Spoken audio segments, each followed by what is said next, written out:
Hey, what's going on, guys? Swoledimort, Swoly. We back out here with another guide, level 40, Halls of the Dead. Unfortunately, this is actually one of our first runs we actually ran a couple weeks ago. I just never got a chance to put up the video, so it's not the best run you're gonna see. Yeah, just gonna do a quick little guide here. Gonna forward it in the non-important parts, but for those of you who did the level 30 Halls of the Dead already, you guys could basically just skip to the bosses because you guys know the concept of what to do already. So, debating if I'm gonna cut this part out. It's not really that important, but we'll see. So anyway, same thing as the level 30. You guys are gonna pull the mobs here. No big deal. Of course, they're gonna be a lot tankier in regards to HP.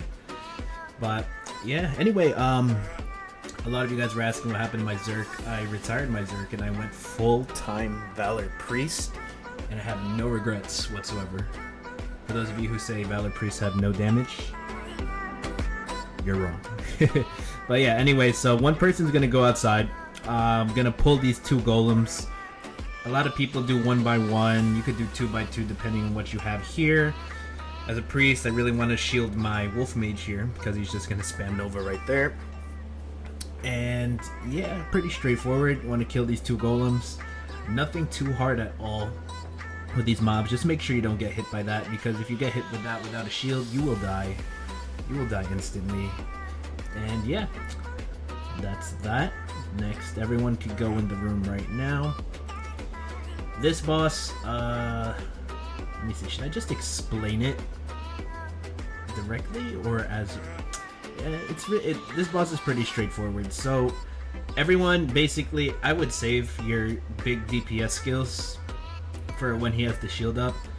You guys can see here, I'm literally just going to be spamming my basic attacks. The DPS is there regardless, but you're not really going to do a lot of damage until you break that shield, and you have a split window after the shield breaks to get a decent amount of damage in. So right here, you see when he goes purple, right there, the shield goes up. So when that shield goes up, you're going to want to burst it down right away, because if you don't, it will increase the chances of the boss going berserk. And he also does one attack where someone's going to have a mark on their head. Whoever has that mark, roll away from your team, because if not, you will kill everybody. Unfortunately, I don't think we missed a shield check in this video, so you probably won't see that. But yeah, so definitely just save all your skills. Once that shield is up, everyone just burst the shit out of that boss. Yada yada yada. And yeah, that's that. I believe he does it a couple times. This is a very lengthy boss, but that's pretty much the mechanics of the boss. There's literally nothing else. Let me see. What else can I explain here? Also, yeah, those purple rings, very annoying. He does it twice. There's a split second where it's a delayed animation of the rocks, so do not roll to the area right away. It's hard to explain, but you guys will know what I mean once you see it. I'm gonna fast forward this for the sake of video time, and yeah, we'll go from there.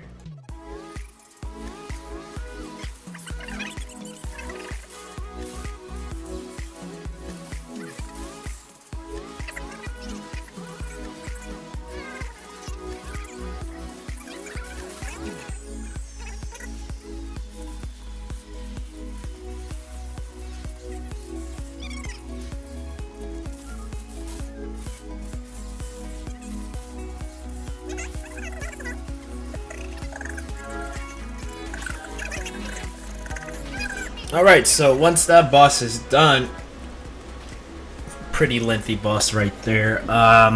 Same thing as the level 30.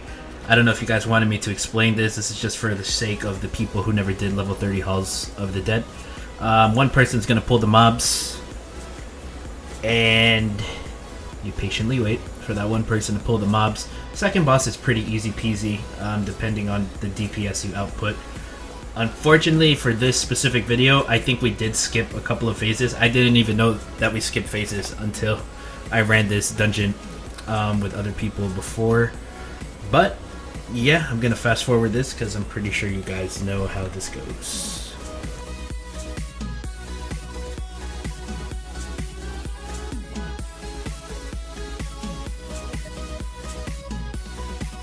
Alright, so key thing here, make sure your whole team gathers directly in front of the boss together before you guys attack.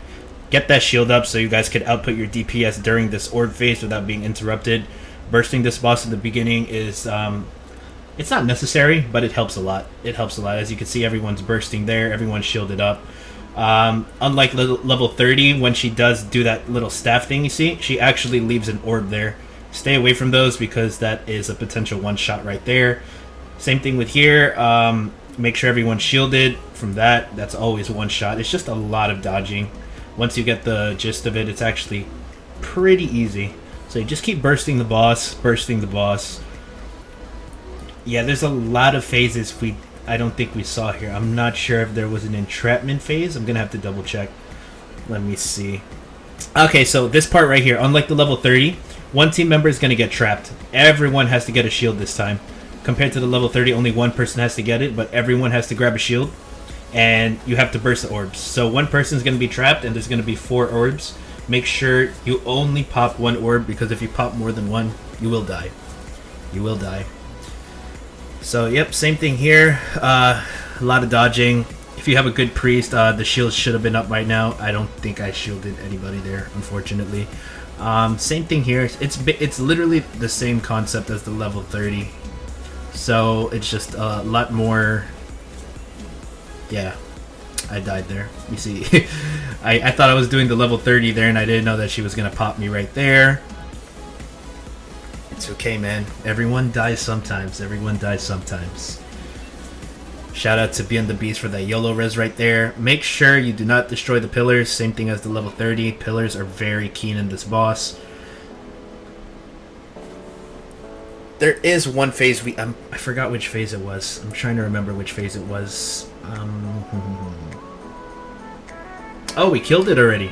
Shit. Okay, so there's one phase where she's gonna do an AoE, and you literally can't dodge it. I don't even think you could blink through it either. So when she does that AoE, you'll see it. If the DPS isn't that fast, one person should sacrifice and jump in front of everyone else, so that way there's an opening for everyone to jump through. But other than that, that boss is pretty straightforward. But I believe for this specific run right here, we did have troubles with the third boss because we did not have a satyr. A satyr is very important to utilize in the third boss, just because they have more HP and a lot more tankier. You'll see why. I don't think we had health panaceas either. I highly recommend using superior health panaceas, especially if you don't have a satyr, and I'll tell you why in a minute. But the same concept here. One person's gonna pull the mobs, and you guys are just gonna run directly in, and I'm gonna fast forward this part 1 second.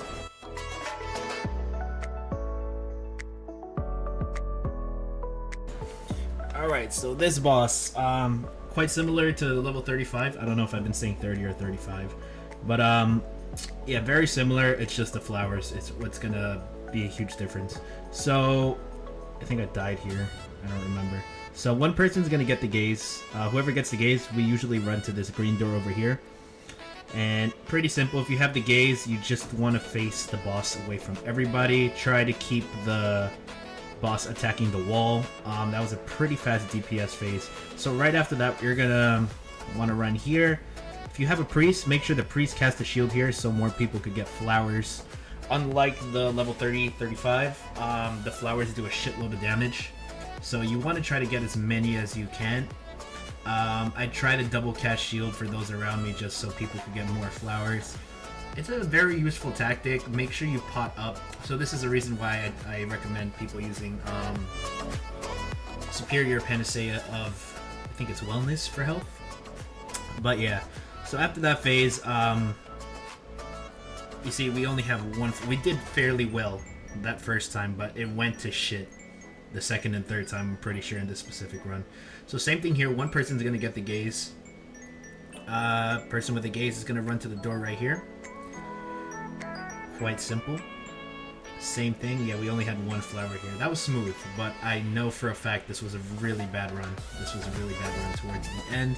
I did not feel like recording another video, so this one had to do. So same thing here. Yep. Attacking, and then it's gonna go back to the middle. Gonna go back to the middle. I believe 50%. It's 70 then 50, I believe. I'm not quite sure. I don't remember. I think we fucked it up pretty bad here, honestly. I think somebody went down. I think it was 420 Lex that went down here. Either he went down here or on the third run. But, yeah, there we go. So, when one person goes down, that's really going to be big trouble for your party because that's one less person getting the flowers. Usually we don't panic because we do have a really good wolf mage in our guild. But, you know, look at this. It's just going to be a pain. It's going to be a pain. Fortunately for us, we do have a Lion Ranger as well in here right now, so even when the boss did go berserk, we were still able to kill it down. Yeah, it's pretty messy. This one was a pretty messy run, but it's okay. I'm just here to explain the mechanics. So thing is here, let me see, I think you guys are gonna see it here. We did DPS it fast the other phase, so for this one I think you guys are actually gonna see what happens if you don't DPS it fast enough. Oh, so right here. So after the gaze is done, you see those vines coming in, you're gonna have to keep running and keep jumping.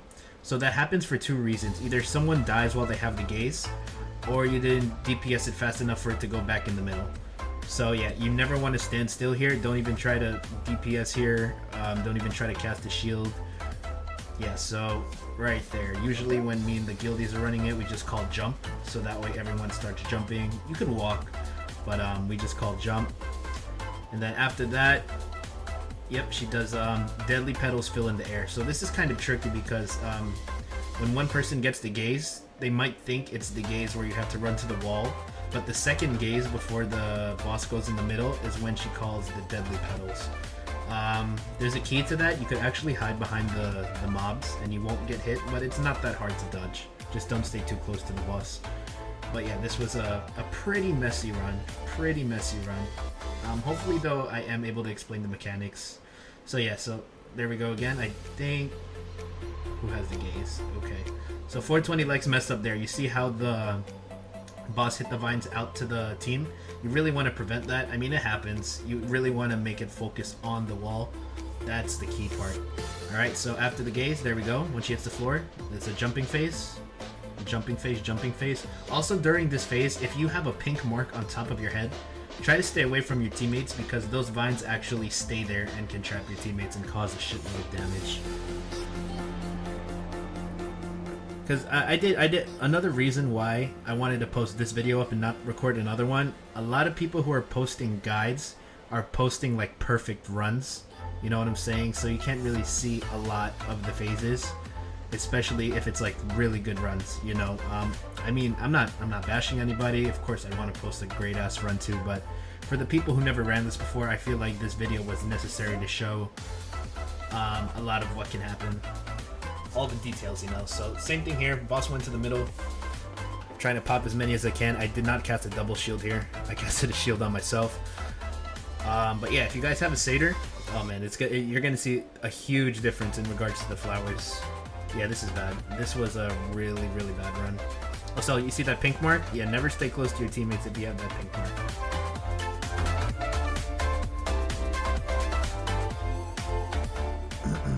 But anyway, shout out to you guys if you made it this far in the video. Thank you so much for the support. I'm sorry I haven't made any guides lately. I've been really trying to dive in more to PvP. So if you guys could queue Warlords Arena, I'd love to have some fun with you guys. Unfortunately, I do not party when I do 3v3 Warlords. I find it more fair if you know, people just solo queue. That's why you mix it up. That way there won't be like really an OP team unless the RNG is favored that way. Alright, so you guys see I have the gaze here. I went to this wall. You could actually use this wall too. As long as the boss is not facing your team, then you're good. At least I was able to get a gaze so you guys can see what happens. Alright, so you see how I make it face there. It's not hitting anybody. Because the thing is, when you have the gaze, when she smashes you, and the vines will stay until she casts another one. So you really want to time that well. I was doing my best here to survive. It's really hard with the camera action going on here, but yep. So once the gaze is done, there we go. You got the jump phase again. You will always get that jump walk phase as soon as the gaze is done, or if someone with the gaze dies. Please remember that. But yeah, this run was very messy, but it's okay. You know, nobody's perfect. I'm glad we grew strong as a guild. We've been literally grinding dungeons since we were like 35 together, and we came a long way. Shout out to my DeathSquad members. I love you guys, your family. I love my guild, man. If you guys are looking for a guild, hit me up. Always recruiting, level 35 plus, active Discord, friendly community, no toxic zone. If you're looking for a chill zone, you just want to hang out. We stream movies all the time. We stream movies while you do your regionals. It's never a boring time in our Discord. So feel free to stop by, shoot me a whisper. You know the vibes, guys. But yeah, DeathSquad, always recruiting, always recruiting. Alright, so another jump phase here.